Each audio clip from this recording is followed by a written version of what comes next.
Hey, hello. How's it going, guys? Good morning. Cheers. Good morning. My dad says hi as well, Miles. Hey, Pete. All right. How's he enjoying his retirement? One second, I'm getting it wrong. I better come right on over. All right, hold on a second. He's coming on over. Okay, all right. Hi, Miles. Hey, Pete. How are you doing, man? Okay, it's great. How are you doing? Good, good. Yeah. Are you still coaching soccer? No, I've kind of stepped down from my soccer coaching days, but Okay. so I took it as far as I could go. Yeah. Plus, your son, did Yeah. he finish? Yep, he graduated. So yeah, he's up at U of O. He just turned 21 yesterday, actually. Oh. So yeah. Cool. Yep. So, Andrew is still in his 21st year. it's a good year, isn't it? I mean, Yeah, it's good times. I remember it well. Yeah. So are you having fun? Are you enjoying Yeah. Oh, yeah. the Yeah, lifestyle? I've been to the boat. So I've got Oh. a boat over in Brookings, and Yeah. that keeps me really busy. Nice. That will do it. Yeah. Yeah. The boat is that's the lifestyle change Yeah, right there. yeah, it's good stuff. So Well, cool, man. Very Hey. good to see you. Yeah, good to see you Thanks for your too. work. That's great. Yeah, we're Yeah. we're our two-dimensional manifestation here. So Yeah, that's right. All right, take it easy, Pete. Thanks, Dad. See ya. Cool. Sorry about That's the interruption, hilarious. everybody. What? Yeah, I just said sorry about the interruption, everybody. that's like Dad 101 though. You got to do that if you're no. Pete, Andrew's dad and I used to teach together. Actually, in EMDA, we taught some classes together, the intro classes. So he's a computer science prof, so retired. Yeah, so cool. That's fun. Oh, that's hilarious. Yeah, that's a whole meme thing too. It's like, going to college online and here comes dad and mom. I got to be that guy for my son too. We're like, oh hey, what's this, son? Are you winning, son?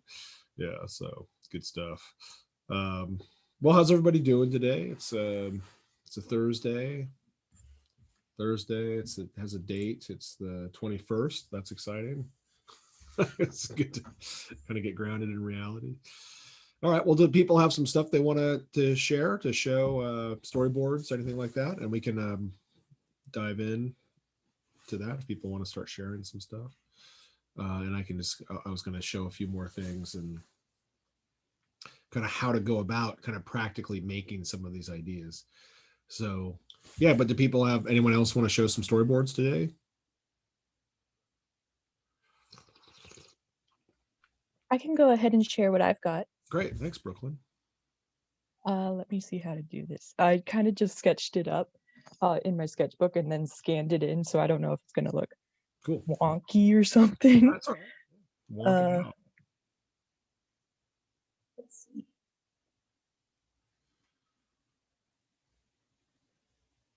Okay, I think it's good. Okay, so I'm thinking of doing just, I'm calling it Time Flies right now. And it's Okay. basically just going to be a day and night cycle of like the sun and the moon rising and setting. Okay. And then I'll have some environmental changes throughout, like clouds moving, stars appearing, maybe shooting stars. Okay. Maybe if I make it on a street, I have like city lamps, like street lamps, like lighting up as it turns night, but something to like experiment with. And then like I have like some colors that I was like thinking about using, and yeah. Great. Okay. Cool. Do you have a style board yet? Kind of okay if you working don't. on. That's all right. Yeah. I mean, because I'm thinking, yeah. I'm just making a note to myself here.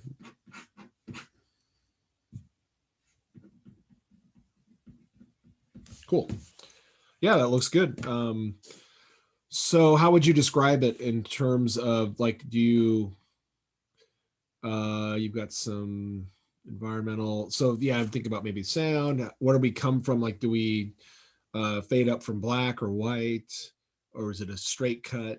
There are really only a couple ways you can start a film, you know, start a movie, right? You could Yeah. start with, it's either going to be a jump cut, which means there's a white screen or a black screen, and then it just something starts right then. Mhm. But even then, I think building in a little bit of blank time before is a good plan, that you can always trim that down later, depending, you know, on the screener. But like, or you can fade up, you Yeah. know, and there aren't too many things to do. So like that would just be one of the things that I would encourage everybody to think about with that. And how do you end it? Kind of the same thing. Yeah. So that's one of the weird literal things about making a movie, is that there's this kind of, it's not, I don't know. It's just something to think about. It's Yeah. practical, but it'll also kind of actually really, you'll be surprised at how much power you have in that beginning and the ending as creators, how much it makes a difference. So cool. Yeah, looks good. Yeah. I can see you're starting to experiment with some color palettes. Yeah, cool. All right. Well, that story is that's very clear. I wonder if you don't have to use some kind of 3-act dramatic structure, but it might be Yeah. interesting to think about, you know, what that you could just, in a way, that's each one of those is a 3-act, you know, like where we have the initial scene of the pre-sun, and then the sun comes up, and then that could be your kind of climactic part if you wanted to, and it could get really wild and crazy, and then it could set, and there's kind of this subsides again. I don't know, you know, or Yeah. but so each one of those could kind of have, and then if you look at all 6 of them together, you have 2 equal acts, and then there's a kind of a climax in the middle of each one, and then a transition to the other. So that's interesting to me too. Like we said, there's no right and wrong way to think about it. It's almost like when you objectively look at your piece, what do you see in terms of the dramatic structure, the narrative structure? Yeah. And that's cool, because you didn't necessarily think that when you made it, but when you look at it and analyze it a little bit, you can see that you do have an internal logic of your dramatic structure. So yeah, looks good. And then if if you want, you can play with that, variations on that possibility. But that's a good start. All right, cool. Thanks, Brooklyn.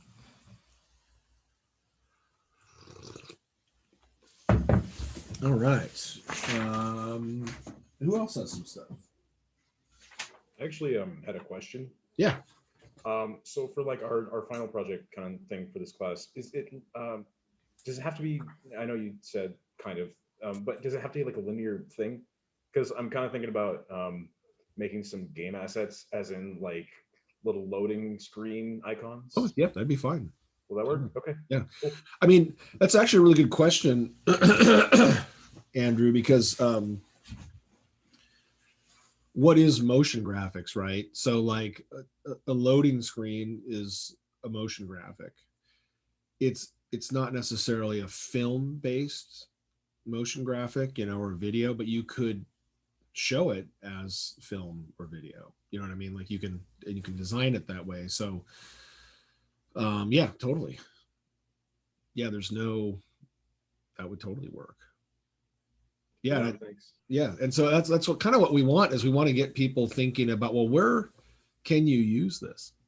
You know, what are the different places you can use it? You know, it doesn't have to always be for like a Tide commercial or something. Yeah. Phones, you know, so many apps are motion graphic based, you know, like your little desktop on your phone, that's, you know, icons, if they're jiggling around, that's motion graphics. Cool. What else?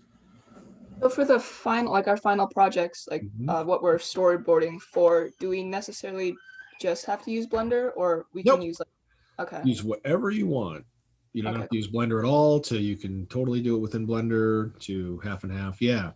So I wanted to actually go over the some of the photography and video stuff more that we touched on Tuesday. So if people want to, you know, start to incorporate those things more, that's definitely a way to go. I mean, you can you know, one of the classic motion graphics things would be like just movie titles, like we've been looking at, like in Discord. But they, another way to think about that is what's the simplest movie credit or movie title, right? Would just be some video with some text over it, like starring, you know, Jan Michael Vincent or whatever. So that's technically some, it's even, well, I guess they're not moving, it's not really motion graphics, but there's something about that compositing one thing over another. So yeah, we can kind of play around with that today. Who else has some stuff? Anyone else? I'll share mine. Yeah, great. It's kind of similar to Brooklyn's, actually. Cool. All right.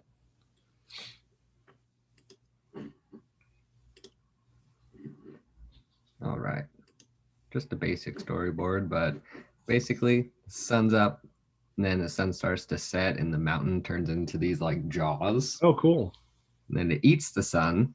Great. Then there's like a scene change where it changes from daytime to nighttime. Uh-huh. Then the moon comes up all happy and the mountain's asleep. Yeah. Cool. Yeah, that's neat. I mean, I like that idea. You know, as the sun sets, it's eaten by the mountains. That's great. That's this kind of nice surprise moment, you know.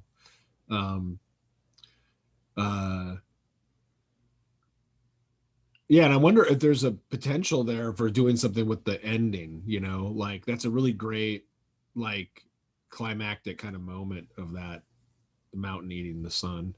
It's really funny. And so, you know, and then there's something about the moon coming up and the moon's kind of happy somehow, you know, like, and this is, again, this is completely creative. This is you just contemplating that. Is there something you can do with that ending to emphasize what you want out of the feeling or the vibe, you know? Yeah, like, it's definitely missing something. So Uh-huh. I'll probably end up like adding another little part somewhere.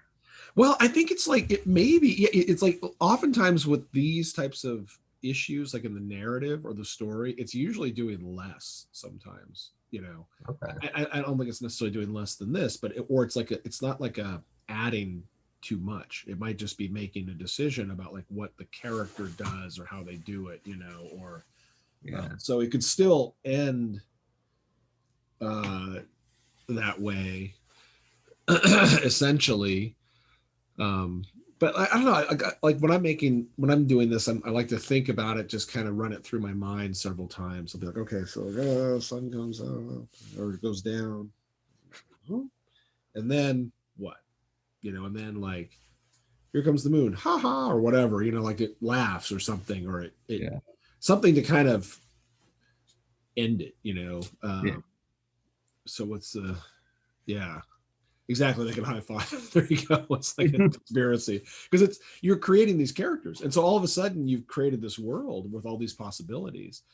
And so this is what, you know, for all of you guys, I want to emphasize this. This is where the fun is, and it's not necessarily going to be more work. A lot of times it's less. It's like just cut stuff out, you know. But think about, well, what do I want to do? What would be funny to me? What would be enjoyable? What would feel complete to me?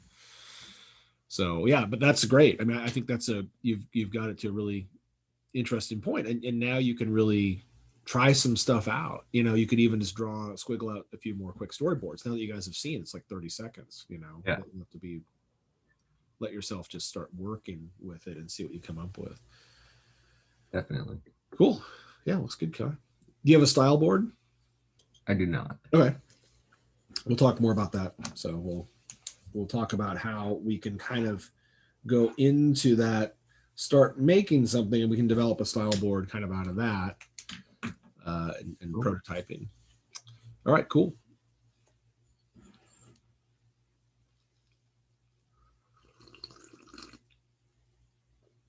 It might be a good sound effect of slurping, tea slurping. I can show something. Nice.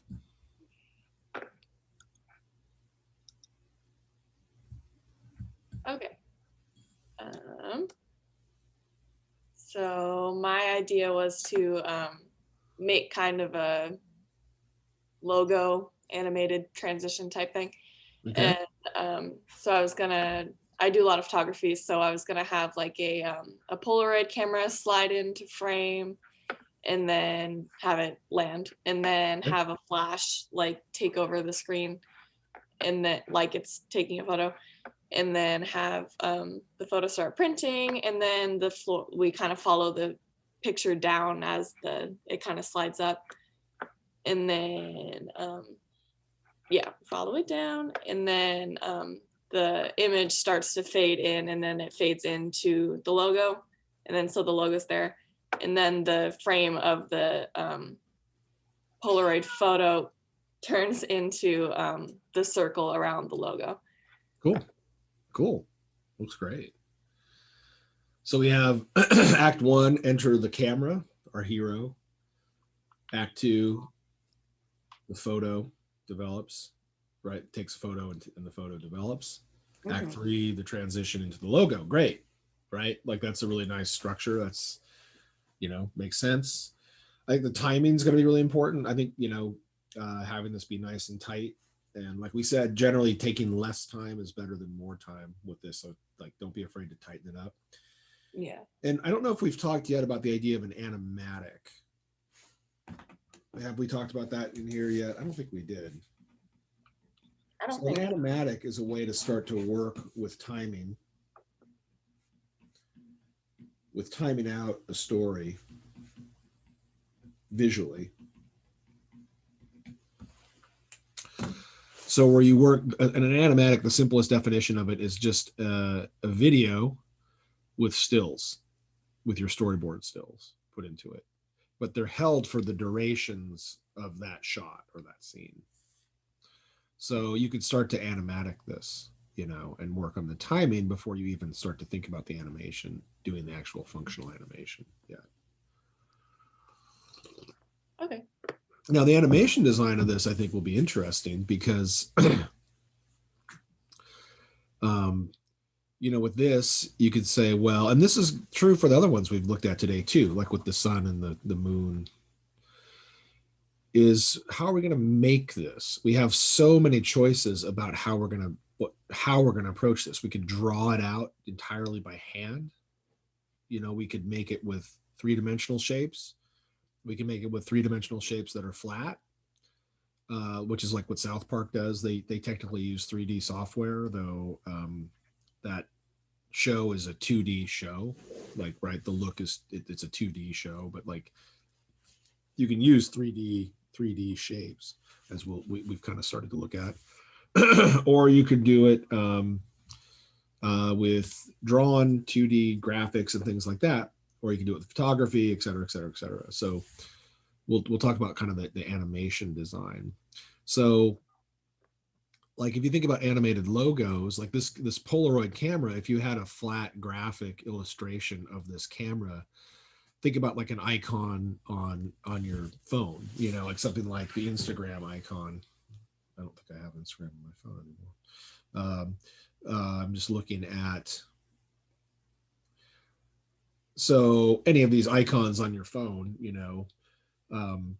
are graphics. So they tend to be done. So icons on your phone, if you haven't noticed, they're done in what we would call a flat graphic style, or a hybrid of that. So for example, like the FaceTime graphic here. So I'll just stop the screen share here for a second. I don't need to share mine. So let's get that. But if you just look at this for a second, if you look at like the FaceTime or any of these, the phone, the message, that they're all flat shapes, whether Twitter, whatever, they're all just flat shapes. And then it's like the photos icon on this phone at the top there has some transparency to it, but it's still basically flat. So it's the camera, so you're talking about designing. So that's logos tend to have that look. You don't have to. You can also have three-dimensional, but it's kind of in the way that letters, if you think about what like the letters that we write with, at heart they're two-dimensional because we read them, and we don't need a third dimension to read them. We can have three-dimensional letters. That's totally fine. But the essence of a letter is two-dimensional. And I would kind of argue that the essence of a logo is two-dimensional because we read it, because the function of it is to read it. So when we see the Nike swoosh, we're supposed to say, oh, that's Nike. Not like, oh, that's really cool how it has this it's like spherical here, and it's got this beautiful taper that kind of three-dimensionally. No, it's like it's a two-dimensional shape. It's a stand-in. You could make a sculpture of it, but it would be a sculpture of a two-dimensional idea, and that would be kind of the joke of it almost.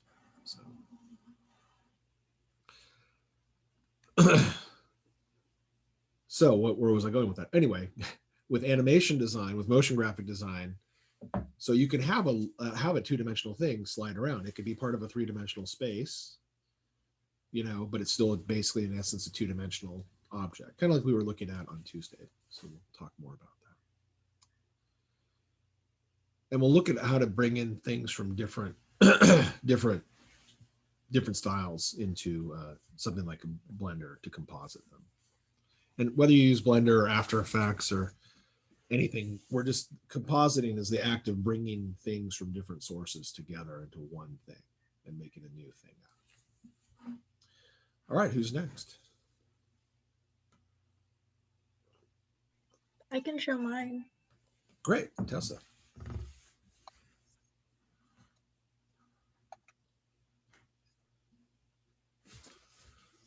Here's mine.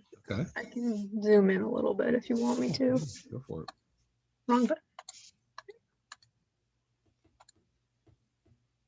So I kind of had the idea of like start fading into a moon and then realize it's like dripping. And then we would zoom in on the little drops. Great.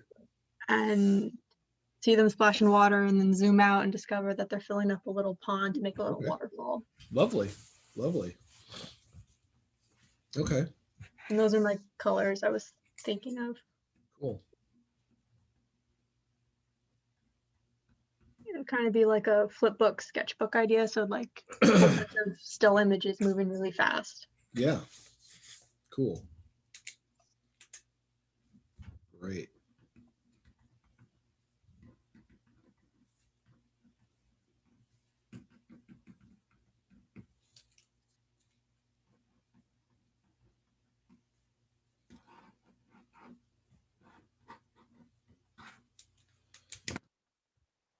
So, so that's kind of like, again, we think about our 3-act structure. How would you describe it, Tessa? How would you describe this in 3 acts? It's there. I don't know, kind of like you see a moon and then the moon itself is the first act and then the raindrop is the second and then the waterfall is the third. Sure. I don't know. Yeah, something like that, right? So, and if we think about it as a dramatic structure. So I encourage you guys to start when you're presenting your work, especially in this storyboard form, to kind of what's called in the industry, like to pitch it, which is to tell us a story. So that anytime you're talking about storyboards, there is story, right? It's in the name. So storyboards. So tell us a story with it. So like when we're reading a picture book to a kid, we're not just stating objectively what's in the picture book, which is kind of funny. I'll grab a picture book here, and we'll have story time here. So I'll just come back to this. Okay. So if I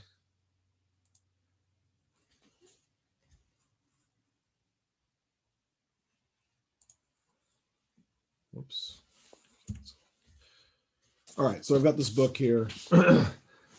So if you're pitching this with images, I won't read the actual story.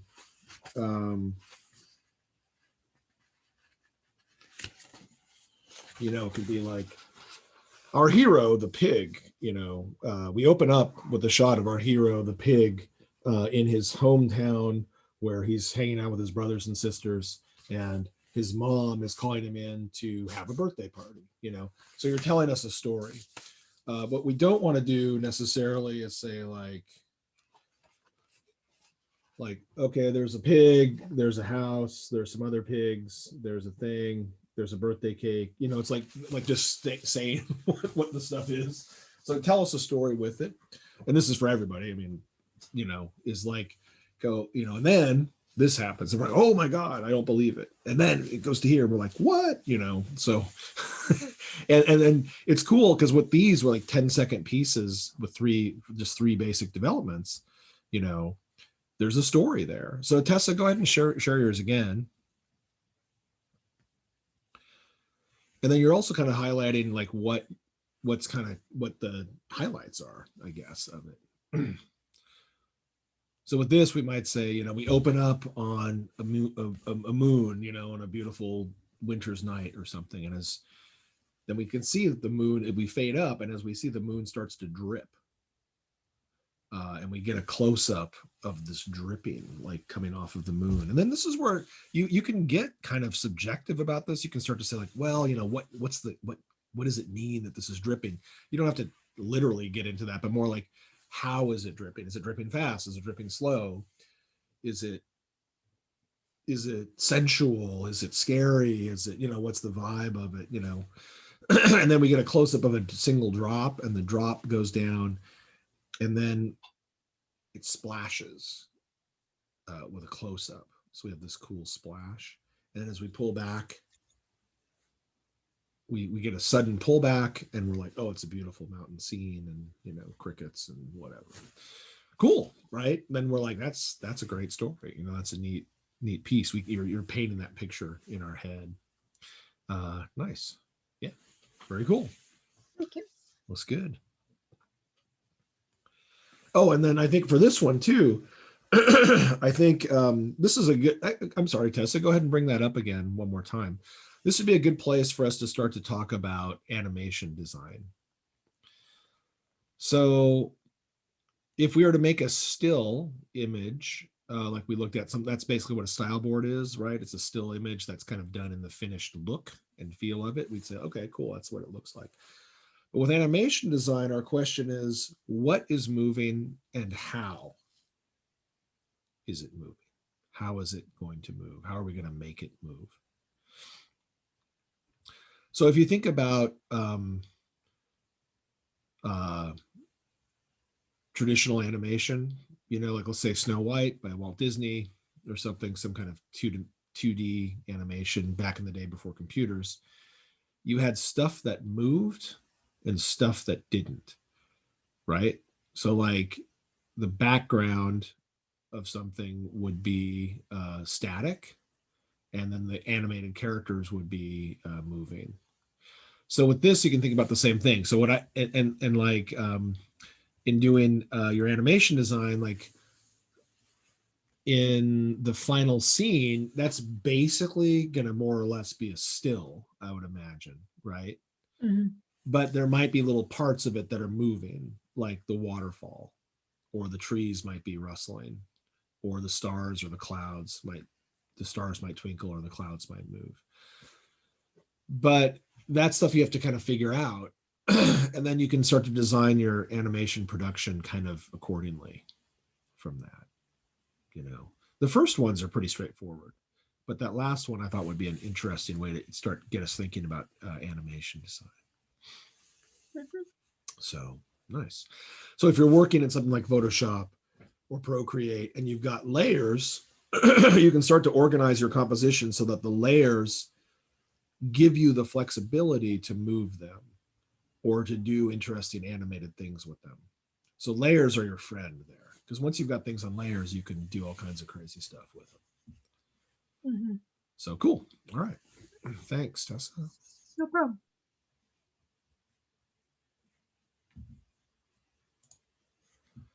All right. Who else?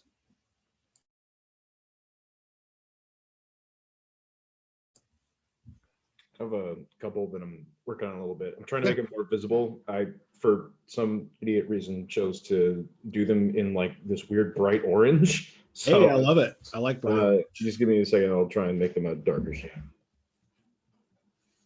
Okay, looks like I don't know how to do that in this program. All right, 1 second.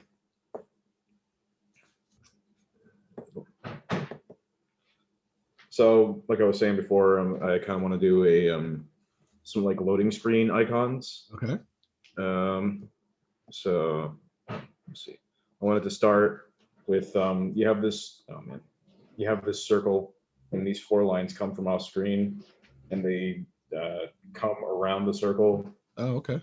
and start like I don't know what I guess rotating around it, and then they kind of lock in and make it a sort of slanted crosshair. Oh, okay. And I wanted the interiors of the crosshair, the interior lines to like lock into the center of the circle and make these eyes, Yeah. and the outsides of these crosshairs would like rotate down and make the teeth of the skull. Yeah. And I wanted it to all just kind of spin around and pop. Cool. Nice. Yeah. Great. And then another one I had, I wanted these shapes to come in, kind of lock into like this robot head. Ooh, yeah. And the head like, 1 second. The head like splits vertically and rotates, and it starts like coming apart. And oh, where's my thing? Sorry. Yeah. And it starts like coming apart, and Oh, yeah. eventually forms this sword. Cool. And yeah, that's what I've got so far. Oh, great. Which one do you want to do first? Probably the first one with the crosshair and the skull. Nice. That's great. I pull it back up again because this is a good example, like we were saying with Teslas too. It's like you can already start to see, you know, what I would do to start this is just start the kind of the stages of these things. Like what are the pieces like, but start them off as stills and then start to almost like time them out. So it's like this, then this, then this, then this. So the transitions are going to be relatively fast, you know, so it's really, you're going from still to still to still. So it's basically like a slideshow. That's what an animatic is. You're just like this, then this, then this. And so you can work out the timing though there. So right. Like shring, ding, ding, ding. You can even start to add in your sound effects to your animatic too. Yeah. So yeah, that looks great. No, that looks really fun. And I like the idea that this is very kind of a Saul Bass kind of thing, like we were talking about, which is like these shapes come in and they assemble, right? So you're assembling something out of the component shapes that the components don't mean anything, you know, where like if we just have an arc and a line and another line, it's like, oh my God, it made the letter R. Whoa, that was so cool. You know, they come together. Like that's motion graphics. It's a living, you know, so that'll be fun. And so now you're going to really want, you're really going to focus on, I think, the design of this to make it look really punchy as static, you know, with just the still. And then you can start to take those components apart and then do really cool movement with them. It's great. Yeah. Nice. Color's going to be really fun to play with too. Yep.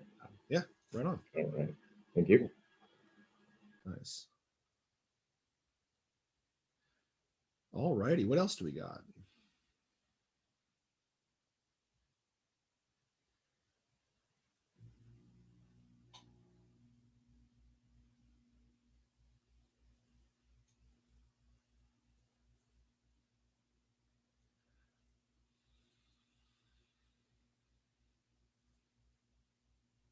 I can go. I just need to airdrop my Yeah, go for it, man. storyboard real quick.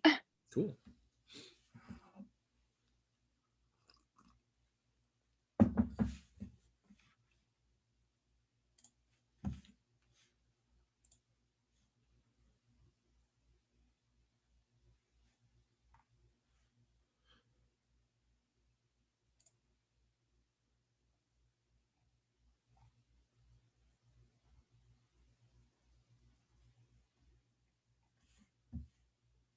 Mm-hmm.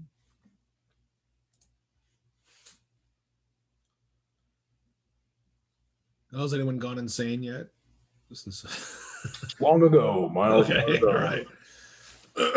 Holding it together.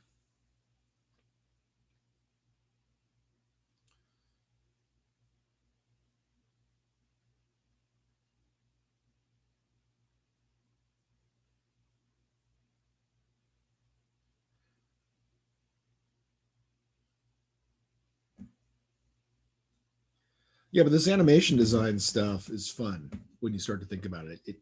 If especially if you're not like really animation native, you know, like a lot of graphic designers and illustrators are not really super hepped up on animation, but like just having your like this looks really nice, right? You've got these really strong graphics here.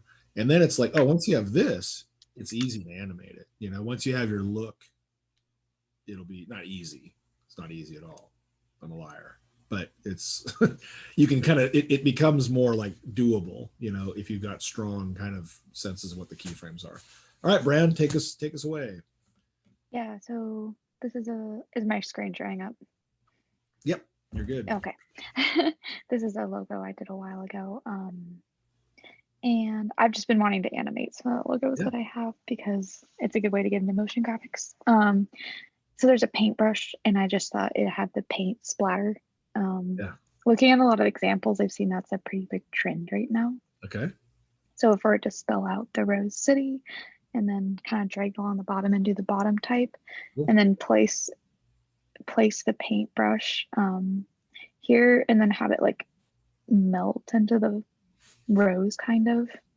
If that makes sense. It's kind of hard to like draw that. But yeah, it's pretty simple, but yeah, and this is a good example of something. Oh, by the way, if I say like 10 seconds, if you want to make it shorter than that, that's totally fine. Like, okay, I think the 10 seconds though it's just it's a guide to make sure that you don't go too long with it. Right. If it's 11 seconds, who cares? You know, it's like, but if you can,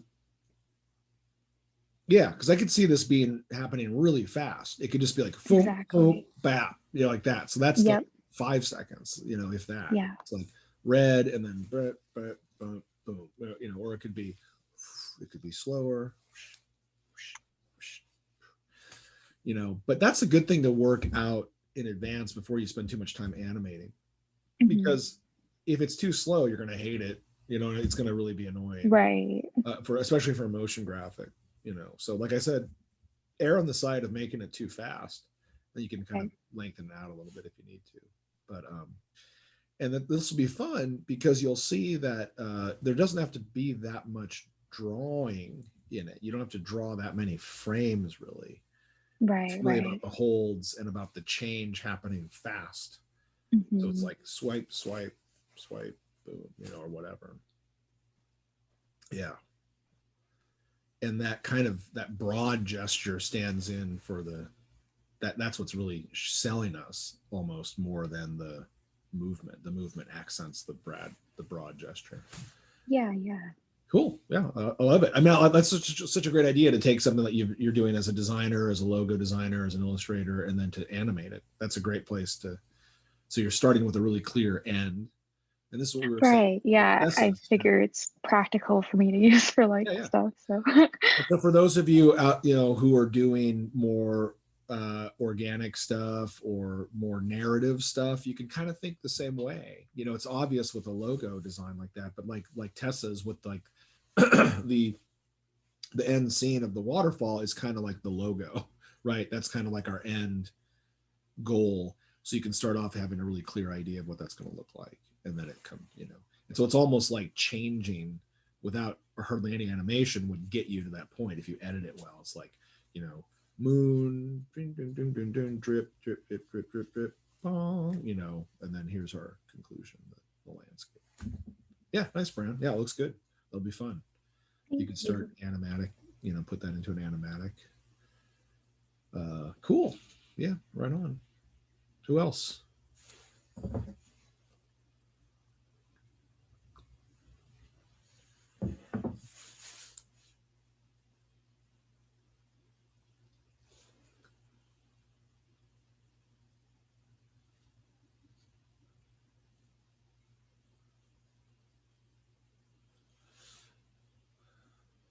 All right. Well, we can move on and do some techno stuff. Or you guys also feel free to just be working. You know, this can kind of be kind of a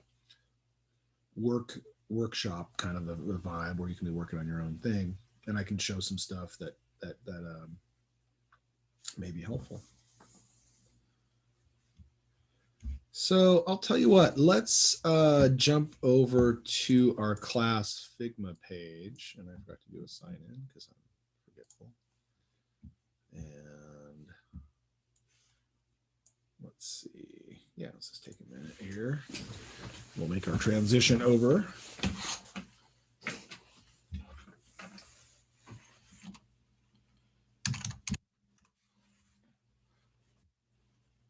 So yeah, let's jump over to the Motion Graphics Figma.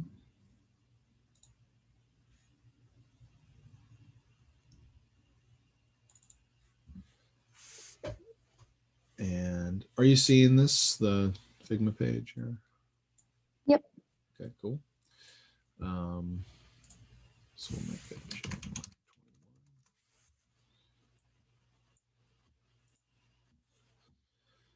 All right, so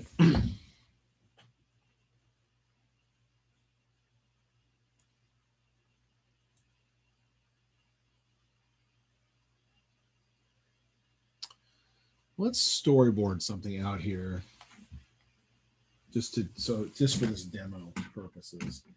And let's go ahead and we'll make a little, let's get signed in too.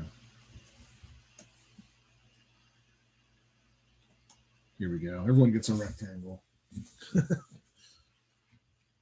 Oh, pal. Grab a rectangle.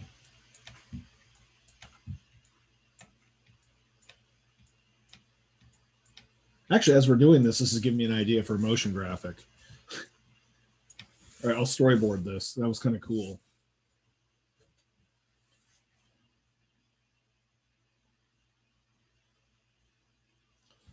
So go ahead and sign in, and yeah.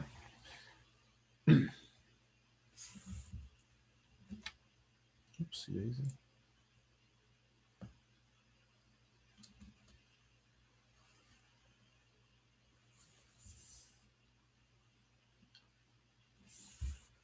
Okay, while you guys are doing that, I'm just going to scooch over here for a sec, and I'll start a little storyboard.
Hmm.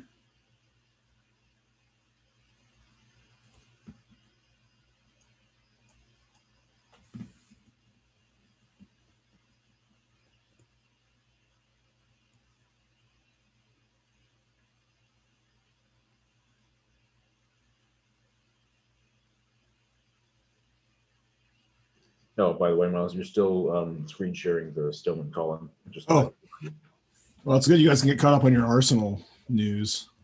Let's try this.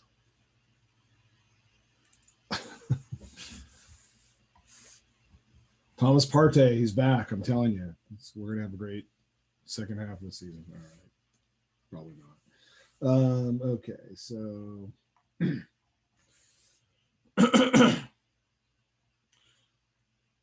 all right, so I kind of like this idea of starting off with a single box.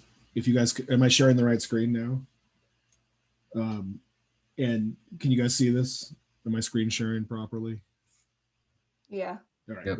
yeah. Let's say we start off with a single box here, and then we just pull out a bunch of copies that go kind of out in different directions from that box.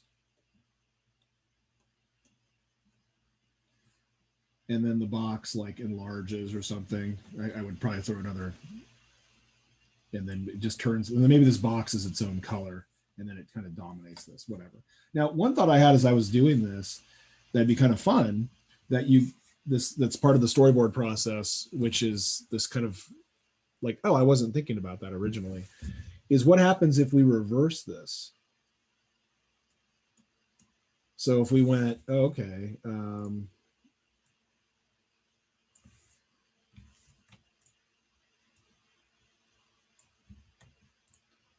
so if I reverse this and I go, okay, we start off with this color, and then, I mean, you could literally just do this, you know, but you could make it one way and then just reverse it at the end, you know, if you wanted to. It's kind of interesting. But like, how is it different if we start off with this color and then it fades into all these squares or certain rectangles that are then going, you know, the opposite direction? I guess in this case they'd be going, you know, in like this. They'd be coming in and being sucked into this logo here, you know, this box thing.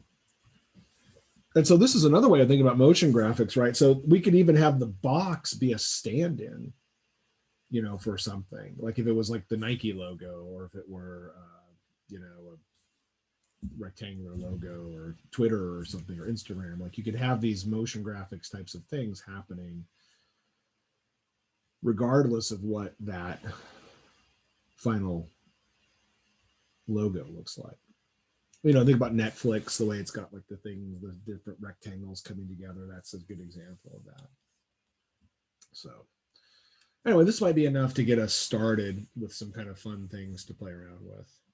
So just today we can kind of go through this and see how we might approach this in something like Blender. But certainly it's not unique to Blender. All right, speaking of which, let's go ahead and I'm going to stop this share and we'll start. Move our Tim Stillman column out of the way and we'll go back to Blender.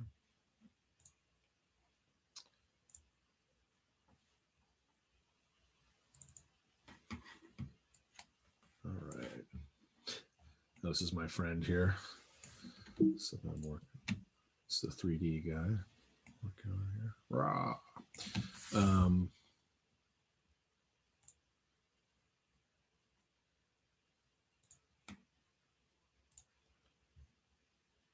All right. So here's our, we'll start off with a 2D space here. And go back to the camera view and I'll turn on my keystrokes. And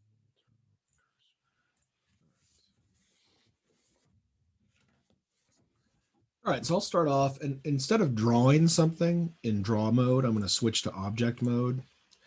And I'm going to add, using the add menu or Shift A, I'm going to add a plane.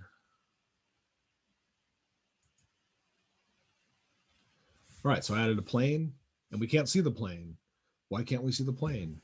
it's because it's a two-dimensional object and it's looking straight at us. So we have to rotate and there's our plane.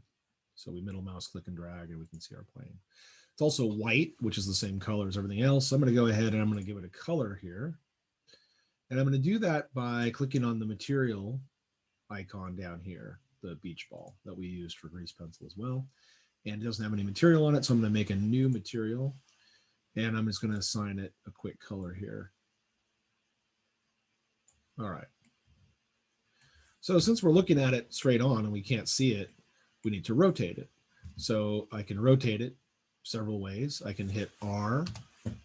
If I start to do that, this thing just rotates out of control. So I don't want to do that. So I want to rotate it only on one axis. Which axis? Well, if you look up here, basically it's going to be our X axis. So I can hit R, X for the X axis, and then rotate it. And now it's only going to rotate on the X axis. And then I can hold down Control. And if you look up here where my cursor is up here, you can see this is showing us the amount of rotation. So you can see it's doing it by increments of 100th of a degree. So we want to jump it by, we want to constrain it to hard numbers. So we're going to go Control, 90, hold down the Control key, and then we have our plane is now at a 90-degree angle. So we can look at it and it goes from the camera. So now we have this, the star of our show. Well, we're gonna let's adjust it a little bit. Let's scale it down. So for scale, we hit S as in Sam. Oh, you're not seeing the keystrokes on this yet because I haven't. Okay, I'm gonna stop the share for a sec. Sorry.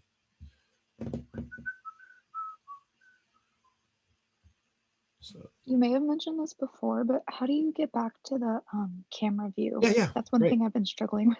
Excellent, excellent. We will fix that up. Let me get my monitor situation here. So this will become monitor 1. All right, let me share again here. There we go. Okay.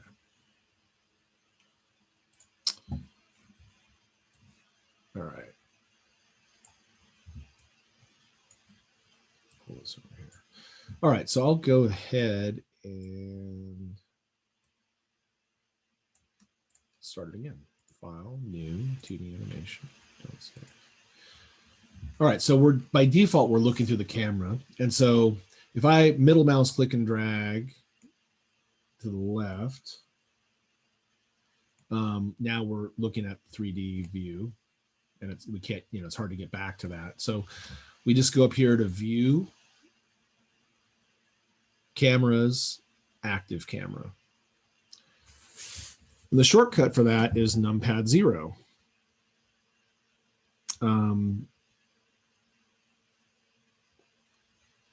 I wish it weren't numpad 0. Right. Who has a numpad? I don't these have days, one. right? Yeah, exactly. Like nobody has a numpad. So you can either get a separate little stupid numpad to have, plugged into your computer, which no one wants to do that. Or you can assign your own shortcut to it. So you could right click on it and say, change shortcut, and then you can add a new shortcut. But then the problem that's doing so that, cool. yeah, it's cool. That's great. So the only issue with that is sometimes if you assign something that you don't know is a shortcut that you're going to use later for something else, you can go back and reset the defaults. Anyway, I think this is one that would definitely be worth assigning a shortcut to. If, and there are some keys that I'm like, I think like I use the colon, semicolon, or the apostrophe quotes.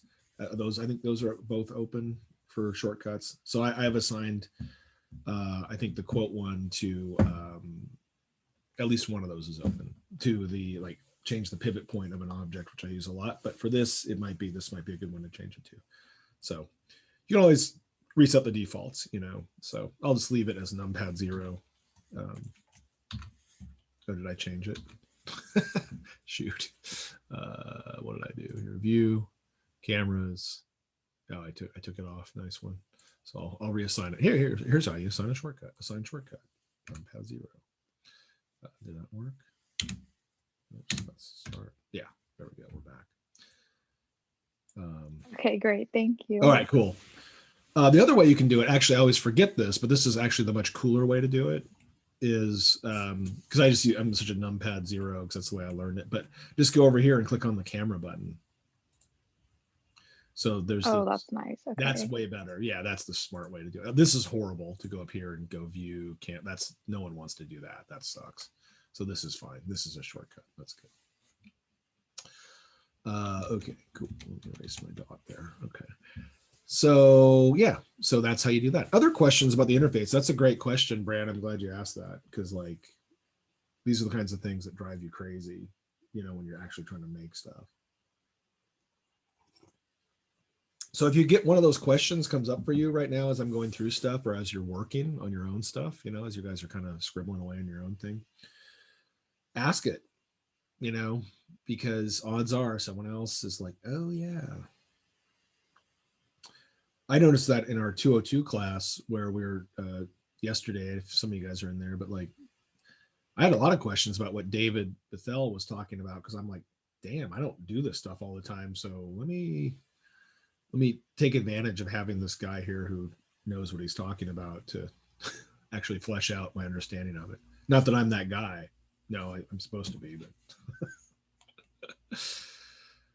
all right, cool. So we've got our camera, blah, blah, blah. So we hit numpad 0 or your assigned shortcut, or better yet, the camera key here, the little camera icon. And we can kind of zoom in on our camera. And we're going to add an object. We're going to add that plane. Okay, so we're going to go Shift A and come on, Shift A. Oh, we're in draw mode. So because we're in draw mode, Shift A doesn't work. So if I go switch this to object mode, now I can say Shift A. And I'm going to go Mesh Plane. Then I middle mouse click and drag up so I can take a look at my plane here. I'm going to rotate it on the X axis. And again, this is our reference. If you want to spin around, you can also just grab this little axis thing, which is super cool. And if you want to pan, so this is great. If you're using a laptop, these are kind of your friend up here. So that way you're not having to, sometimes the shortcuts are great and sometimes you can't stand it, but this will kind of get you that. This is their zoom key. So these little things are actually really nice. I like those. I don't use them very much, but every time I look at them, I'm glad they're there. So we have our plane. We're going to change the color of the plane by going down here to the materials tab, assigning a new material, and changing the base color by clicking on the rectangle and doing something like that. Now we're going to rotate this. And one way I showed you is you hit R, but in 3D, we kind of never, I'll say, ever want to just rotate things on 3 axes, because that's totally unpredictable. So what we can do, I'm going to show you 3 ways to rotate this plane. So the first one is just we've hit R to start the rotation. So you select something, you hit R, and then that gives you this rotation. But you're like, oh no, it's out of control. Well, don't panic, just hit X. And so X is going to restrict it. Oh, but I don't want X, I want Y. Okay, don't panic again. You don't have to start over, just hit Y. And so then we're able to rotate on Y. And if I wanted to be, I could rotate it on Z. But I want to rotate this on Y. All right. And then as we pointed out up here, this tells you how much rotation you're giving it. And you can see that by default, it's rotating in increments of 1/100 of a degree. We want to constrain it to 5 degrees at a time. So we hold down the control key for that as we rotate. And then you can see looking up in the upper left-hand corner that we want to rotate this, in this case, -90 degrees. And so if we zoom back to our camera view, I'll use the button this time. Where did it go? Oh, I rotated it the wrong way. So no worries. So I did want to rotate it on X. I rotated it on the wrong thing. So that's cool. Well, I said I was going to show you 3 more ways to rotate things. So here's the second way. So we'll rotate it back. So just to go over here to the properties, which is this boring little orange square with this selected, you can see over here I have rotation data here. So I can say, first of all, I can say 0 on that y-axis rotation.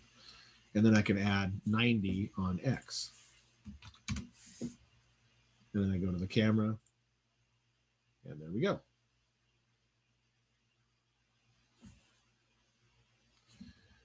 Now I said 3, and I know I'm really bad at counting. So here's the third way to do it. It's a variation on doing this, right? You know, you can do it like this.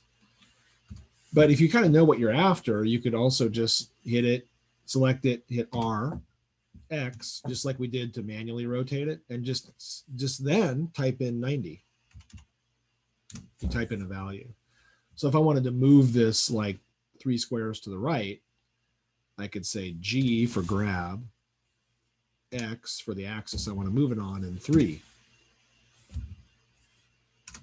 If I wanted to make it twice as big, I could hit S, 2. And as I'm doing this, you'll see over here in the properties panel, all of those values have changed. So it's been moved over 3 meters on the x-axis. It's been rotated on the x-axis 90 degrees, and its scale is now 2. So if I want to scale it back, I can just enter 1. If I want to move it back on the x-axis, I could either put 0 here, or I could say G for grab, for move. Grab it, move it on the x-axis, -3. And if I wanted to rotate it back to be in a flat plane, R, whoopsie daisy, I have to set it. You have to set it, but with using the enter key. So I would go G, X, -3, enter. Oops. Ah, that was classic. So why didn't that work? It's because my cursor was over here. And so if I do that, it doesn't do anything. I have to move the cursor back into the 3D viewport. So if the cursor's back here, I can go G, X, -3, enter. Now it's set. Then to rotate it, same thing. R, X, -90, enter. All right, but what I wanted to do was I wanted to rotate it, R, X, 90. And a lot of times, sometimes you want to do it positive, sometimes you want to do negative, like -90, positive 90. So just so you know, you have a choice. Sometimes it doesn't matter, like here it doesn't matter. All right, so I've got this rotated up, and I'm going to look at it from the camera view by clicking on the camera icon. All right, cool. So now I want to make this into more of a rectangle. So I'm going to scale it, but only on the Z axis. So I'm going to go S for scale, and that does it evenly, but I'm going to go Z, and then I can drag it down to whatever I want. Something like that. Okay, and this is going to be our hero object here.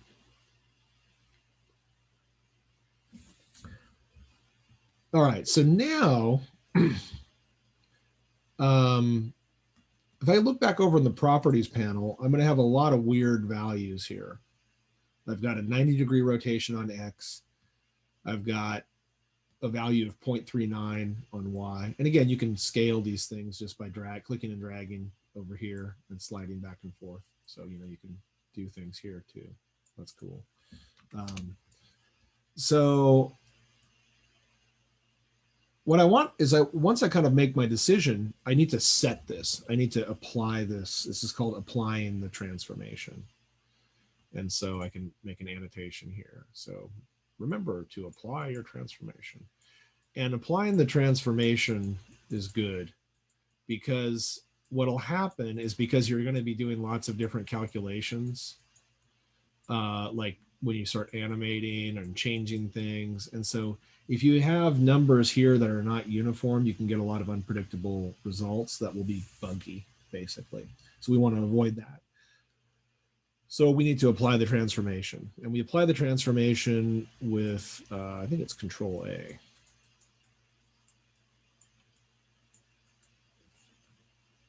So we have it selected, and we hit Control A, and we say, ah. And so we could just take it easy and say all transforms. I usually do rotation and scale. And the reason I do rotation and scale is because location, we haven't moved it, but location, oftentimes I want to maintain that reference to the 0 point, which is the intersection of the big major axes. So, you know, sometimes you want to apply the location, sometimes you don't. Doesn't really matter for today, for right now, it would be fine. It would, because it's already at 0. But Control A, I'm going to just choose rotation and scale because, I don't know, 75% of the time that's what I want. Sometimes I just want to do scale, but scale is the kind of the most important one because that'll give you the most unpredictable bad results if you don't apply the transform. And so what happens when I apply the transform for rotation and scale, these values are all the rotations are set to 0 again. The location, well, we didn't change the location, but the scale is now set to 1.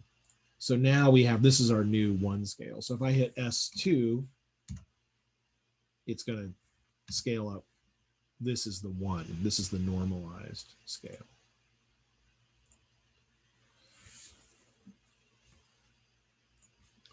Okay, well, I said a bunch of stuff there, so take a minute and see if you have any questions about it.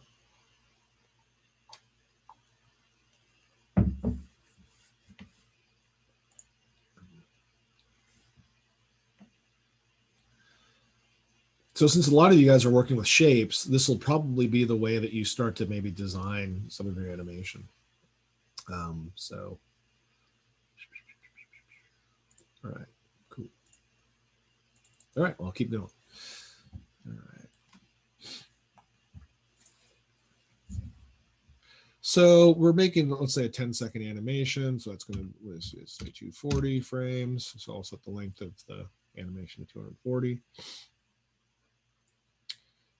And all right, I've been talking about fading stuff in and out.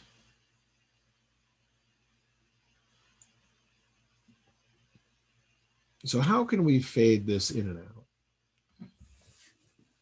out? There are, again, we could show you 3 or 4 or 5 ways to do this to get the effect of a fade. And so in general with animation that you're doing, linear animation like we're doing, if it looks good, it is good. So how we get there doesn't matter. In other words, it only matters if it causes a problem later on. And so let's just pick a way to do this. And I'll show you, well, what the hell? I'll show you guys a couple ways that we can handle this. One thing would be, and this isn't even getting into compositing, this is just doing this kind of in camera. These are in camera fades. So this is not the way I would do this as an editor, but just to get us started, to show you, kind of get you thinking differently about how you might do things. I'll show you a couple different ways here that are kind of hacky. These are a couple hacks. So first of all, let's rename some things. I'm going to call this plane. This is going to be called hero. This is our hero. And we don't need this grease pencil object because we're not using it right now. So I'm just going to delete it. And our camera is fine. So we've got just our hero and we've got the camera. All right, I'm going to create, this is like so hacky. I love it.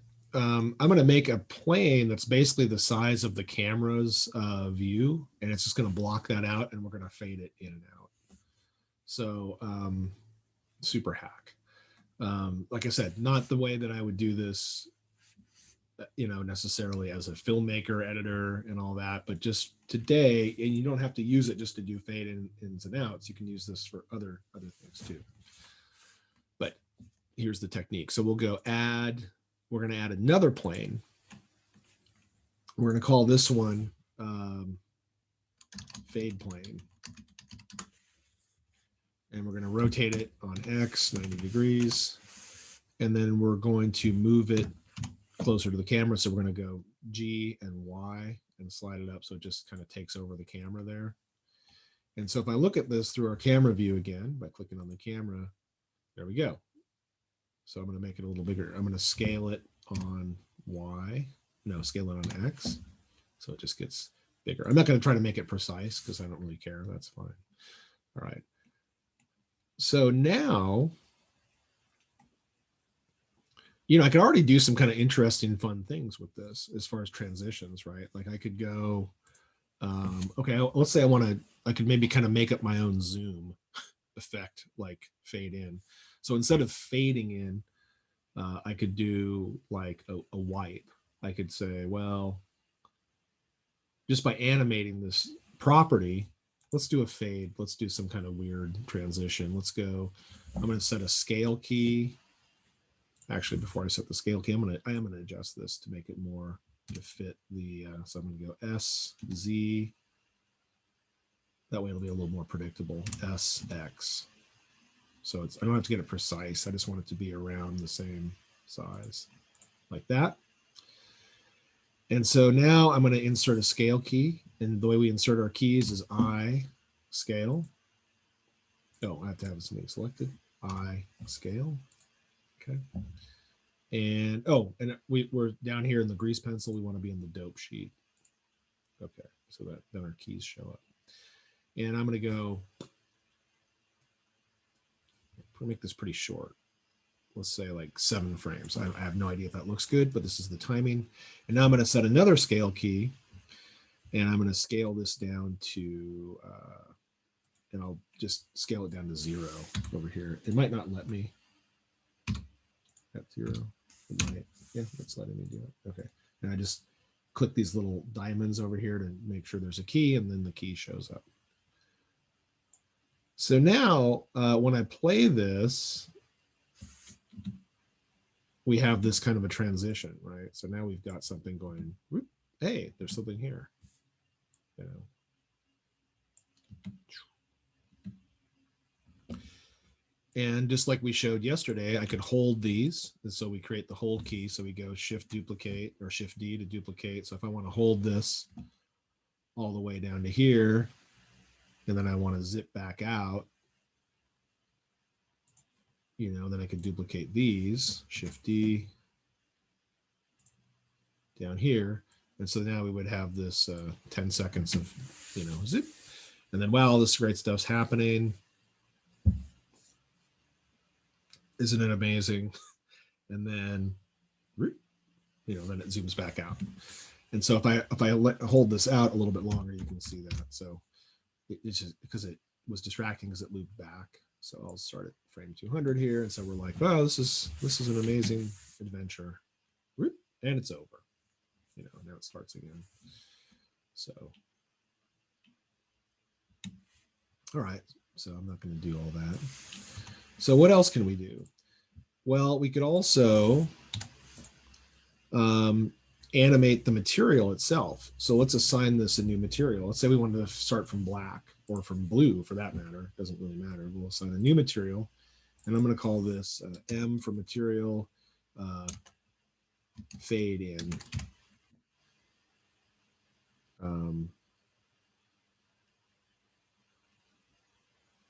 No, I wouldn't do this with material. Well, I'll just show you how you can make a fade material. So, you know, we could start from a color, and to fade it out of the way, we could go down and animate the alpha properties of this material.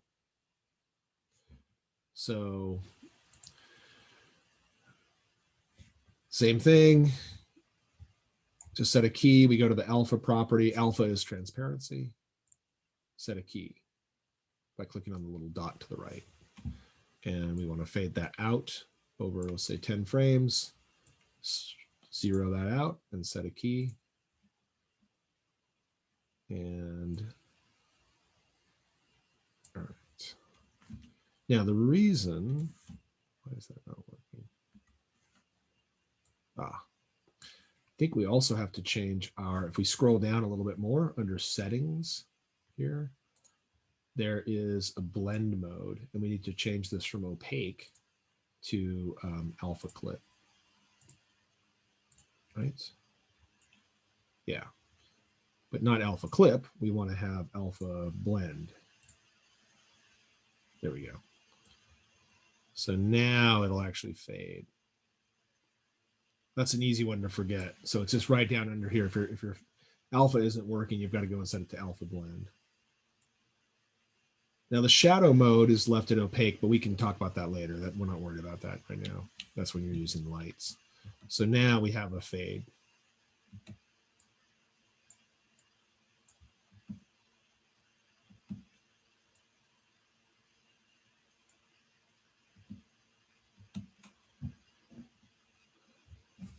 All right, I'm gonna make another material and assign it. So anytime you've made a material, like let's say I could also do something. I'm gonna hide the fade plane, and I'm gonna go back to our pink object here, and we just left that material name as material, which is not a good idea. So I'll call this M pink. But let's say I wanted to assign the fade to this. I could go up here and grab in this little beach ball up here in the materials tab. I could say, oh, let's use the fade in material. So now it'll do that same thing. So that's the way materials work. It's kind of cool.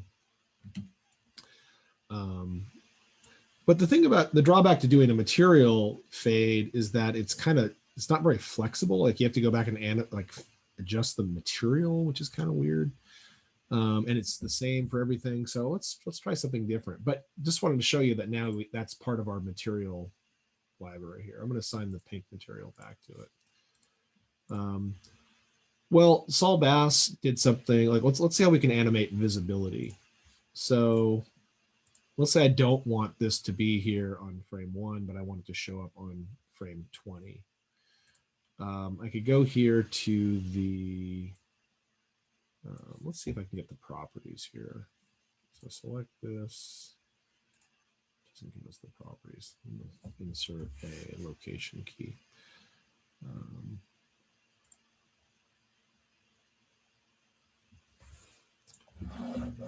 1 second, I'm going to check something here.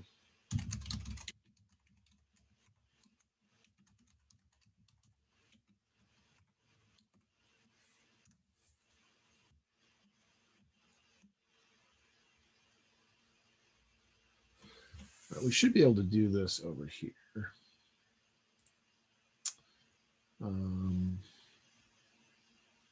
There's some like other ways you can do it too in the video editing tab. Yes, for sure. That's the smart way to do it. That would be the more. We don't do that here. Yeah, exactly. No, that's the more. And you're totally right, Andrew. Like the video editing tab would be the brilliant place to do it. And I'm trying to see if we can do this here. So if I go frame 1, hero, I used to be able to do it here. No, it's not like me. No. Viewport property. Oh, well. Where is it?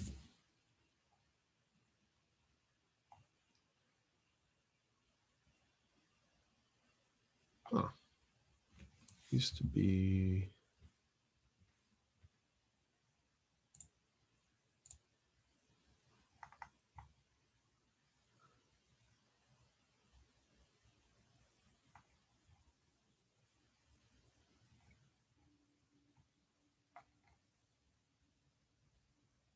Oh, is that going to be it?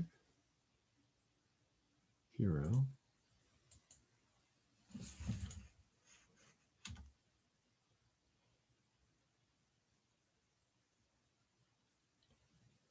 That worked. It's not giving me an error.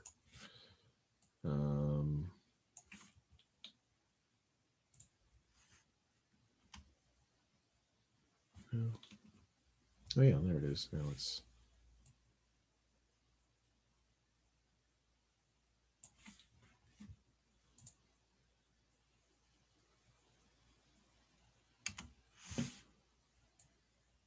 Yeah, there we go. That's weird, but hey, it works. So if you want to blink something in and out, I don't know why it's not showing up. Oh, there it is. Will that also blink in the render when it's fully rendered, or is that just? I don't think so. That's my suspicion that you probably have to set the same thing here. And let's see. So if we go here to the render and go yeah. So now we could start to do the same thing here. So we go out here. So we'd want to do it in both. Oh, that's nasty that it turns it off. That sucks. Anyway, so we'll set a key here.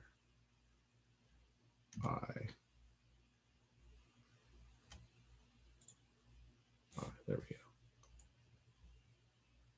I don't like the way that it deselects it for you, though. That's not very fun. I guess that's what disable viewport means.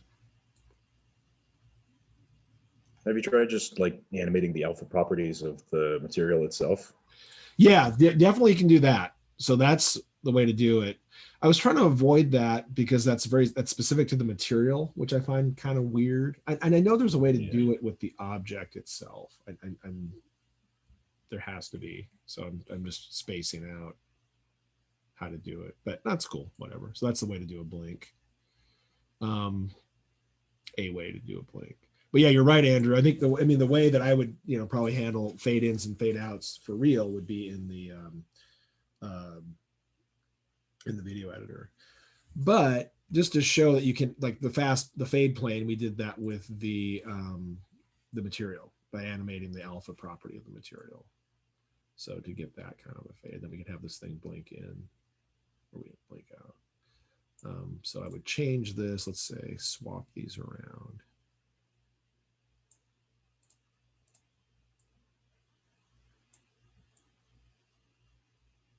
So I want to have this.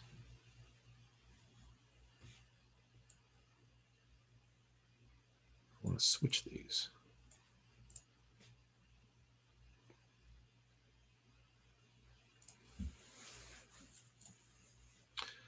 So I want this visibility to be here. Oh, it's no fun at all. That's super annoying.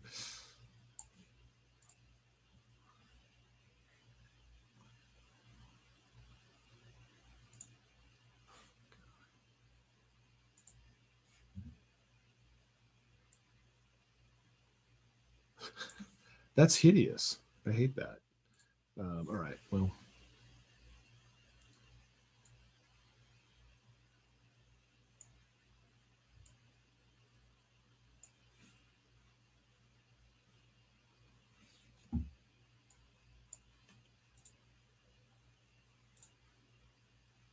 I wonder if that disappears on the motion editor as well. Graph editor. Does it? God, that's really tedious. Wow.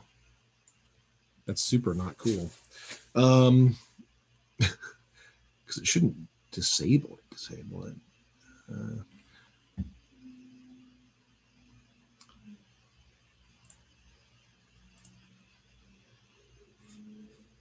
All right. Well, I don't want it to blink in anyway.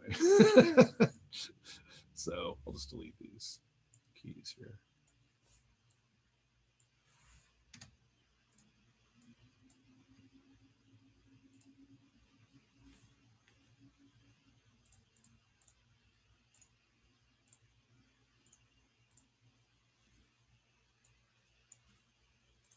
Where is it? Clear keyframes. There it is. And turn it back on. All right. So we were talking about zooming these things like towards the camera, making copies of this thing and zooming it towards the camera. So that could be kind of fun. So I'm gonna make some copies of this, of our hero. So we're gonna go Shift D, and now I have a copy, and it's called Hero 01. So this is, we're gonna call this Clono. And we're gonna make the Clonos a different color. So we're gonna assign a new material. So we've got M pink up here, but we're gonna assign a new material to Clono. So we're gonna say subtract. Down here, we're gonna assign the new material. So we can go over here to the new material tab here, this little symbol here. And it says M pink 01. I'm gonna make this more of a gray, or maybe I'll make it a blue. I don't know. Yeah, let's leave it gray. Maybe darker. Okay. And then, so we've got our hero, we've got our clono. And so I do want to actually animate this thing's visibility. So I don't want it to be visible right away. Oh, it's going to really annoy me. Yeah, right now I'll just do it on the material tab. I'll admit defeat temporarily. So let's go. This is our clono. And I'll just say, I'll use this to turn off the selectability of the hero. So I've got clono. So I'm just selecting clono. Okay, there's clono and pinko 1. So let's change it.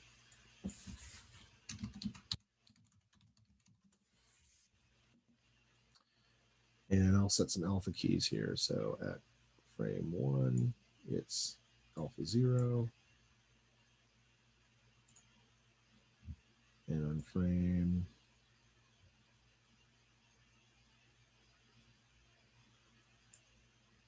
40, alpha 1. So it fades in, and then I have to set the blend mode, alpha blend. Okay, so now we should have that fade up.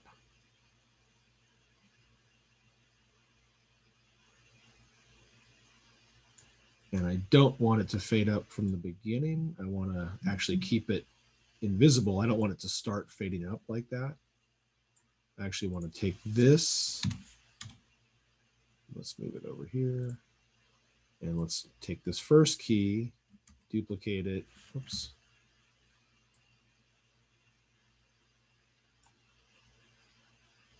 And let's go in here so we can actually see it. The first key, which is right there, I'm going to duplicate that key and move it on the x-axis. Oh, it's the wrong key.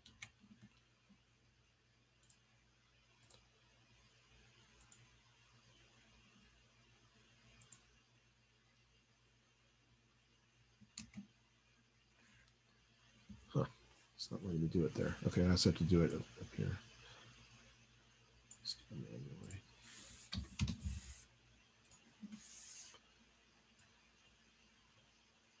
So now it just comes in there.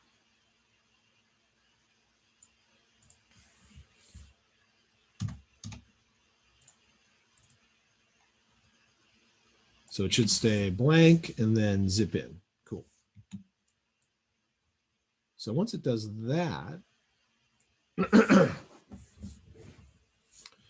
we're going to animate it. So it's going to come in, and then I'm going to start the animation. So I'm going to insert a location key. And I'm going to go out here, and I'm going to move it off the stage.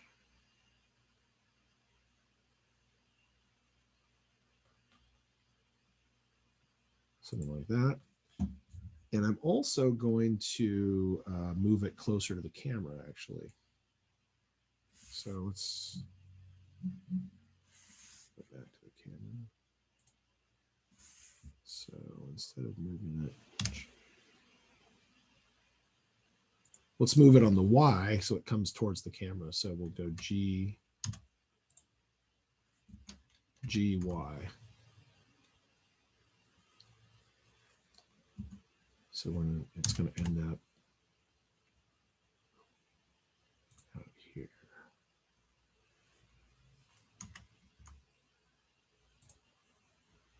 Then we insert a location key.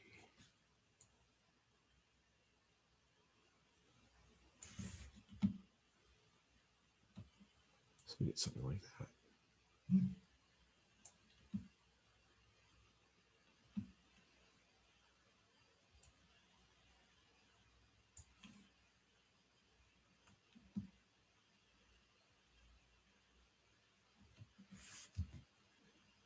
All right.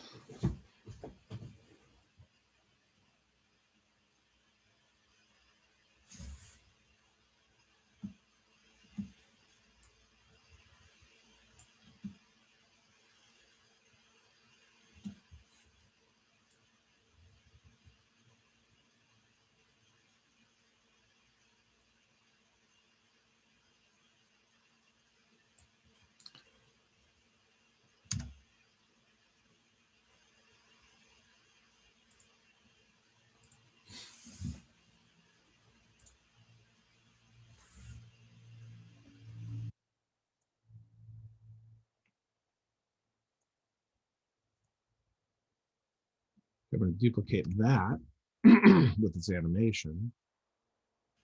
And now I'm going to use that I'm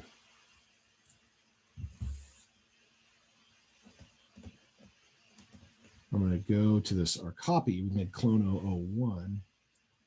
And I'm going to go to this where it hits its peak. Oh, and I forgot to reset the key. So clone 0 here.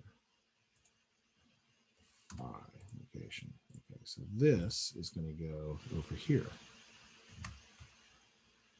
Let's say location. So now we've got 2.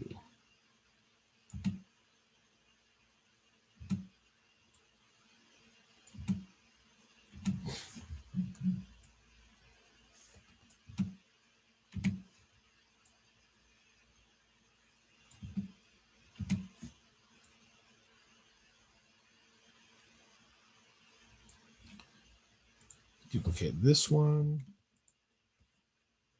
And let's move it down here. Location. Duplicate this one.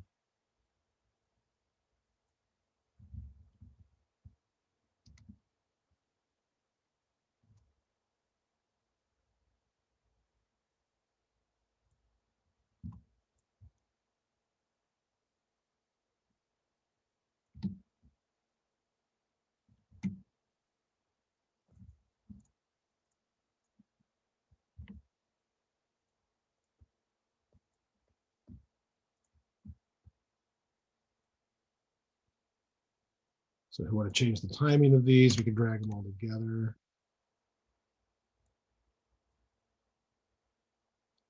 So it happens faster.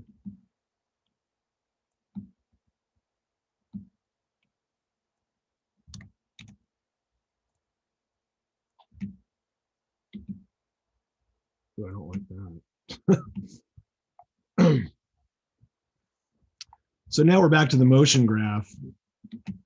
You know, we've got these, the curves are this kind of S-shaped curve, and we maybe want to go, we want to change that. So I would do that before I made all those copies. So I'll go ahead and delete these. And go back to this. Okay. So here's Clono. Clono comes in and zips off. So before I make copies, I'm going to adjust these curves. So I'm going to make this, I want the speed to increase all the way. So I'm going to take this and do that, take this and do that, and take this. Oh, I missed it. That's why it was looking so funky. And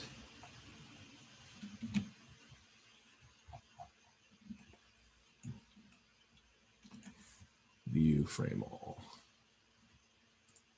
There we go. Take this and do that. So it speeds up. Starts slow and speeds up. Okay. There we go.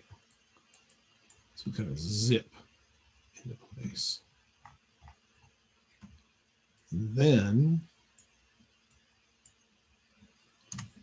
now I can move these and it'll still keep that same motion curve. So it'll still have a zip to it, even if it goes slower.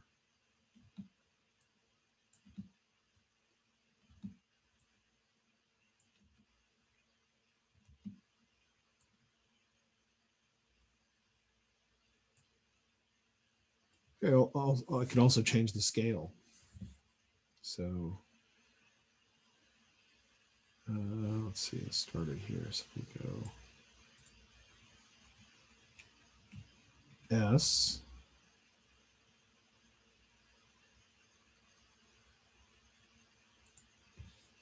So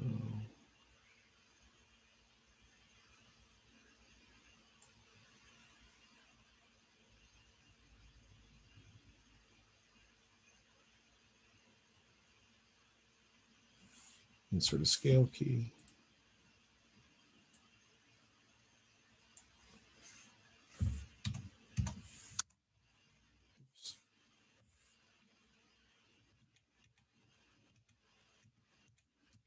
Before I set the scale key. Oops.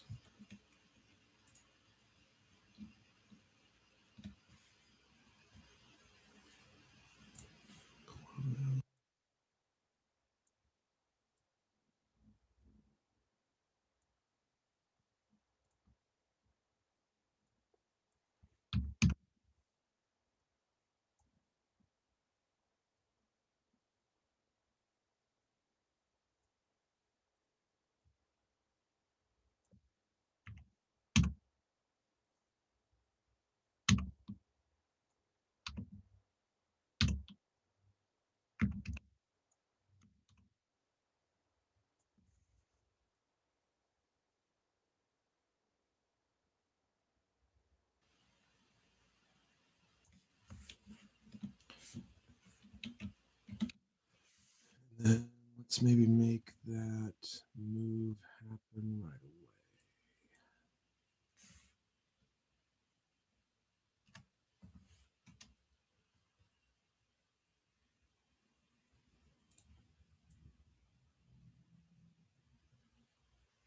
See what this looks like.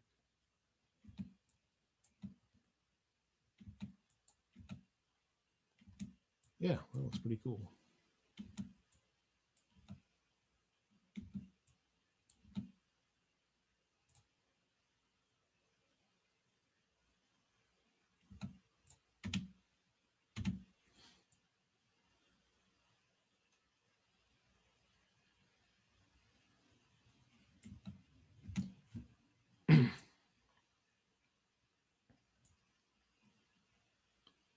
Switch back to the dope sheet.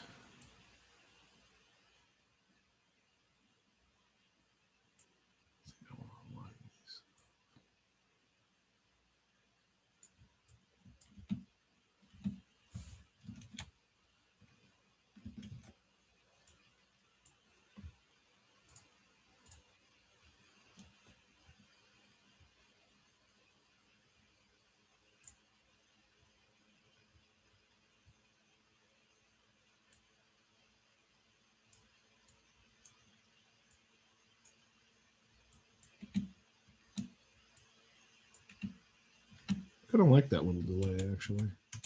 So now we're kind of getting into the micro nature of this. So you'll find stuff that you like, and you get more and more kind of subtle and refined. And having things not happening on the same frame can actually be a really nice animation. Gives it a little bit more zip. All right, so now I'll duplicate this. And let's do something different with it. Let's do something like this.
And we can start to stagger these. So if I go, okay, I want to do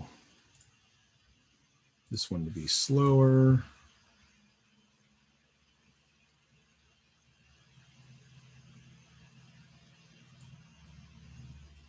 Oops.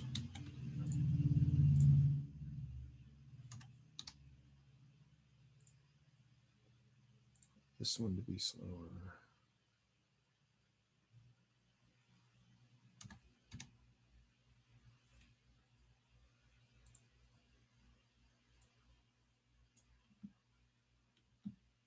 So now we're getting these things happening at different speeds.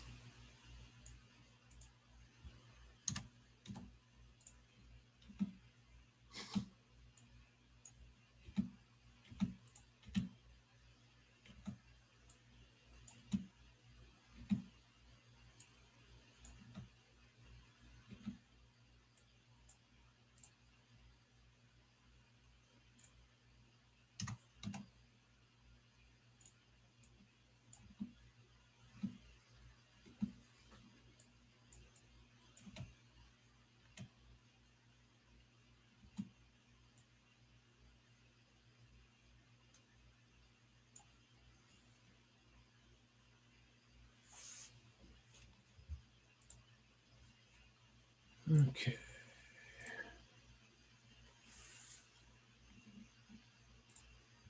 Now we'll do our empty trick.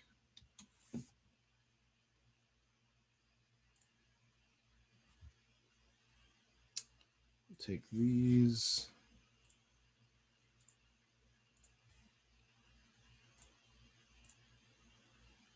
Parents.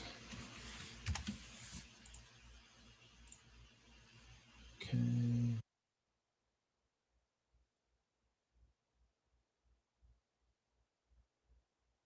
Select the empty, right click and say select hierarchy. So everything's selected. Shift D.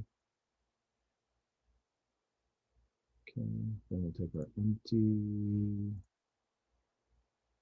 one, rotate it Z. Oh, that's interesting. That's cool.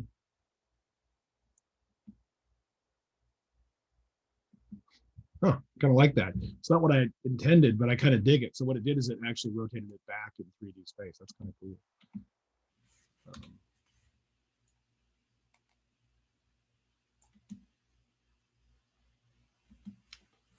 So maybe instead of rotating it, I can mirror it. Can I do the scale X -1? Yeah. Woo. The -1 trick.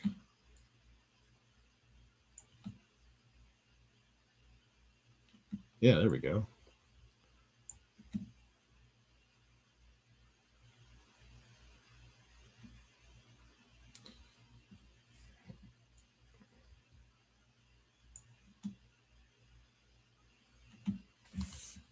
Okay, and then let's do a quick rotation. R, set a rotation key. So we'll go I, rotation. Select the other one, I, rotation. All right, then we're going to go really fast. R, Y, 360.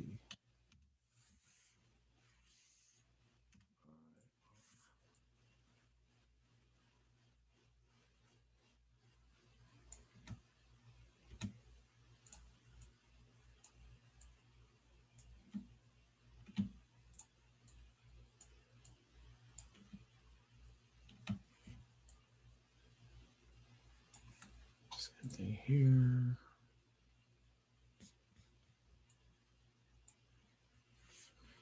R, Y, -360. Other way.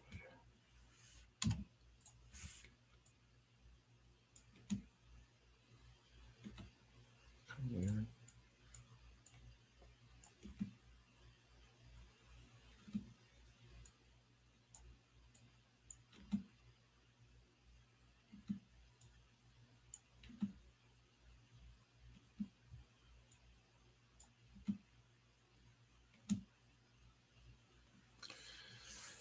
And last but not least, if we want to black out what we're not seeing on the screen, you can come up here to, where is that? I think it might be on the camera settings. If you go down to the camera data object, it'll say,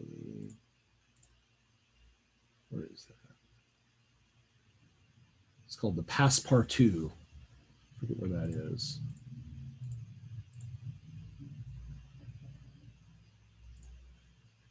There it is. Passepartout opacity 100%. So now we'll see this as the final piece, you know, as it'll look. And if you want to turn off all these lines and stuff that aren't going to show up, you can go up here to this little button and click that. So now we'll finally be able to see something here that looks like a final piece. And then we have our fade in, our fade plane.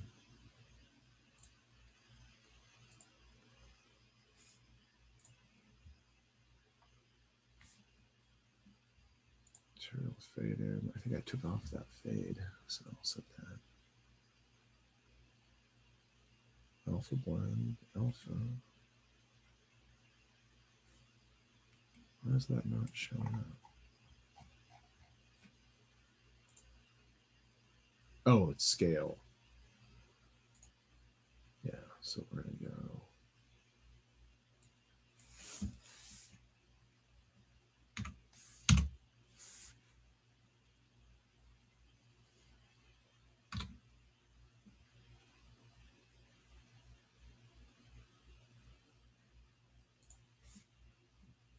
Now it's just, you know, we have like 2 minutes left in class.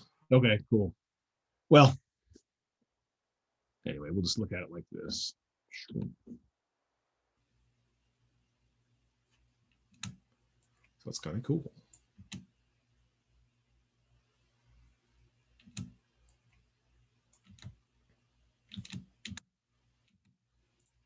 And then we'll maybe just have a little accent zing on our hero just to finish up for this little pass. So this is just to kind of demo how you can start to animate something, and then you can kind of let yourself experiment with stuff along the way. And certain little motions might become clear to you that weren't clear to you in the storyboard, or it might change from the storyboard. So I'm going to take our hero and I'm just going to add a little bit of an accent. So after this all comes together, we'll go set a scale key. Now let's just go. Oh, turn this back on. Hero scale. And then, oops, set this on the wrong thing.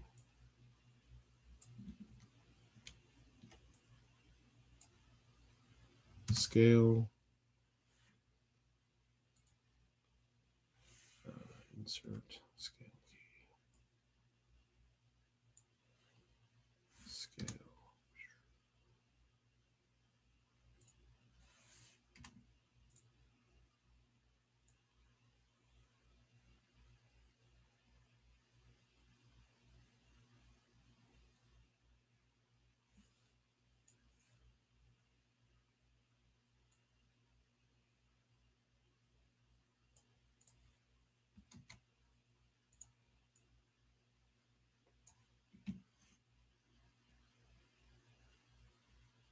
You know, yay.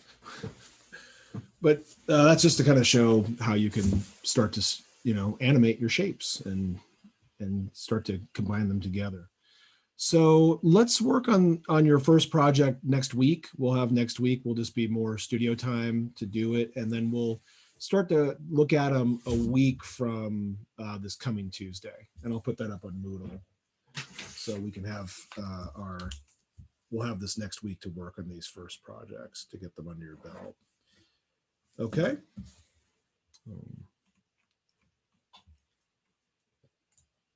And I will also make a couple of videos that shortcut this. This is kind of like real world kind of way that I kind of get lost in animating when I'm doing it. But I'll show you a couple of I'll make a couple little videos that give us these kind of short little techniques that you can use in making your shapes and things start to move around. So, all right. Oh, stealth plane. That's nice from earlier. Good. So any other questions then? And I'll hang out for a minute or two if people have questions. And otherwise, I will see you guys next week. We'll keep working on these. So keep working on these over the weekend. Get your storyboards going. Get your animation going. You can start to lay things out. And I will talk to you guys next week. All right. Thank you. Cheerio. Okay. See you guys. Yeah, I'm gonna stick around. I have some questions about RAD actually. Nice. Get By right. the way, real quick, Madison was wondering if she could still get into your rendering and digital Oh design yeah, class. yeah. That's right. God dang it. I forgot. Maybe. Yeah, I think so. Okay. So let's just tell her to show up. Okay. Is she here?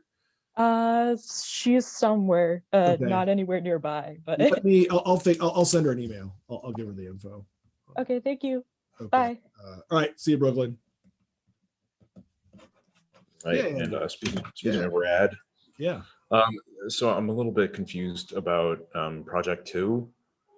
That like I Check it out. I don't know. I guess I'm just a little confused about it. So you want us to make like just like weird hashed textures or something? Yeah, it's just playing around with a pen and a pencil. Like it's not like it doesn't have a really super big meta goal. Here, hold on for a second. Okay. Yeah, we'll take a look at it and we can kind of. I might just be psyching myself out. Probably. No, yeah, totally. Yeah, let's take a look at it. Let's see if we can figure this out. Okay, what am I doing here? West. Okay. All right. And what exactly do you guys mean by hash textures?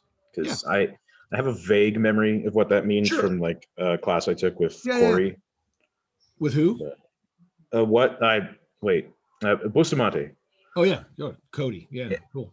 Cody. I always call him Corey. That's my bad. All right, no worries. I'll show you. So Moodle 440. Okay.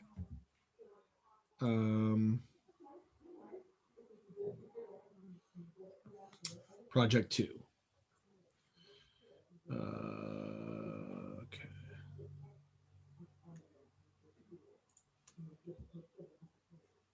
Open. All right, project 2.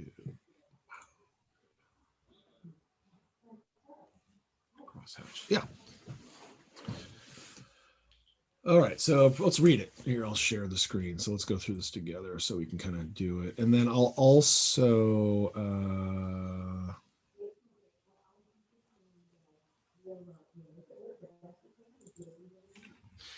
all right. Are you seeing this? Are you seeing the project? Yeah. Okay, cool. So in class on January 19th, you introduced basic digital tools of Photoshop, kind of. We'll show how to control your line with different brushes and adjustments, even create a custom brush from the patterns you draw. So we'll do that today. We'll look at it. Even though it says it's due today, we can just do it today. Create a document about blah, blah, blah. Use the guides to roughly divide the workspace into 6 boxes, 2 rows of 3. In 5 of the boxes, use what you have learned in class to create 5 different hash textures with black brush marks. Yeah, so we'll actually cover this today. I didn't cover it on Tuesday, so we'll cover it today.